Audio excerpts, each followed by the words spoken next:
భారత వైమానిక రక్షణ రంగంలో మరో ముందడుగు పడింది. ప్రపంచంలోనే అత్యంత శక్తివంతమైన అడ్వాన్స్ టెక్నాలజీతో కూడిన అపాచీ AH-64E హెలికాప్టర్లు అమెరికా నుంచి భారత్కు చేరాయి. 15 నెలల సుదీర్ఘ నిరీక్షణ తర్వాత మన దేశంలో ఇవి అడుగుపెట్టడం రక్షణ రంగంలో సాధించిన గొప్ప పురోగతిగా చెప్పవచ్చు. 2024 మార్చిలో మొదటి ఆర్డర్ ఇవ్వగా 2025 జూలైలో 3 హెలికాప్టర్ జోధ్పూర్లోని హిండన్ ఎయిర్ బేస్లో ల్యాండ్ అయితే మొత్తం 6 హెలికాప్టర్లు ఒప్పందంలో 3 మన దేశానికి చేరటంతో ఇదొక గొప్ప పరిణామంగా చెప్పవచ్చు. ఈ హెలికాప్టర్ వల్ల ఉపయోగం ఏంటి, ఇది ఎలా పనిచేస్తుందో ఇప్పుడు తెలుసుకుందాం. 2020 ఫిబ్రవరిలో 5,691 కోట్ల రూపాయలతో అమెరికాతో భారత్ ఒప్పందం కుదుర్చుకుంది. మొత్తం 6 యుద్ధ హెలికాప్టర్ ట్యాంకర్లను కొనుగోలు చేసేందుకు ఇరు దేశాల మధ్య ఒప్పందం జరిగింది. ఇప్పటికే 3 హెలికాప్టర్లు భారత్లో ల్యాండ్ అవ్వగా మిగిలిన 3 యుద్ధ ట్యాంకర్లు ఈ ఏడాది నవంబర్ నాటికి అందుబాటులోకి ఉండనున్నట్లు తెలుస్తుంది. ఈ అపాచీ AH-64E హెలికాప్టర్లను ఉపయోగించడం వల్ల ఎయిర్ టు ఎయిర్ క్షిపణులను తరలించవచ్చు. అంటే యుద్ధం జరిగే సమయంలో గాల్లోనే మిసైల్స్, తుపాకులు, బాంబులు, ఇంధనం వంటివి సరఫరా చేయవచ్చు.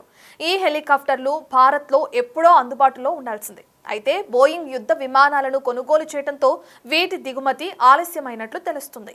భారత సైన్యం ఎంపిక చేసిన లక్ష్యాలను సునాయాసంగా చేరుకోగలిగిన సామర్థ్యం ఈ అపాచీ హెలికాప్టర్లకు ఉంటుంది. సరిహద్దుల్లో బలమైన శక్తి సామర్థ్యాలను ప్రదర్శిస్తాయి. ఇక దీనిని మిలిటరీ కార్గో విమానంగా చెప్తారు రక్షణ రంగ నిపుణులు. అమెరికా దీనిని ప్రత్యేక నిఘా కోసం ఉపయోగించుకుంటున్నట్లు తెలుస్తుంది. ఆపరేషన్ సింధూర్ లాంటి పరిస్థితులు తలెత్తినప్పుడు ఈ యుద్ధ హెలికాప్టర్లు మందుగుండు సామగ్రిని తీసుకెళ్లి బోయింగ్ వైమానిక నౌకలకు చేరవేస్తాయి. ఇందులో 30mm chain guns, 70mm Hydraa రాకెట్లు అందుబాటులో ఉంటాయి. 6 మీటర్ల దూరం నుంచి సాయుధ వాహనాలను, ట్యాంకర్లను ఛేదించగలదు. వైమానిక ముప్పును ఎదుర్కొనే సామర్థ్యం ఈ అపాచీ హెలికాప్టర్కు కలదు.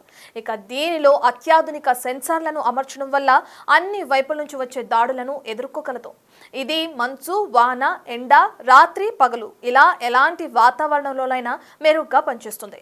అత్యంత క్లిష్టమైన పరిస్థితుల్లో కూడా సునాయాసంగా లక్ష్యాలను చేరుకోగలదు. ఇక ఇందులో 2 మాత్రమే కూర్చునేందుకు వీలుంటుంది. దీనిని అమెరికా 1980 నుంచే తమ సైనిక ఆపరేషన్స్ లో వినియోగిస్తుంది.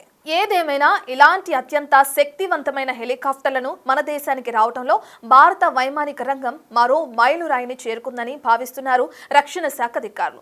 ఏ దేశంతోనైనా యుద్ధ పరిస్థితులు తలెత్తితే యుద్ధ విమానాలకు చేదోడు వాదోడుగా నిలిచి శత్రు దేశాన్ని మట్టుబెట్టేంత శక్తి భారత్కు ఈ హెలికాప్టర్ల ద్వారా సాధించిందని చెబుతున్నారు.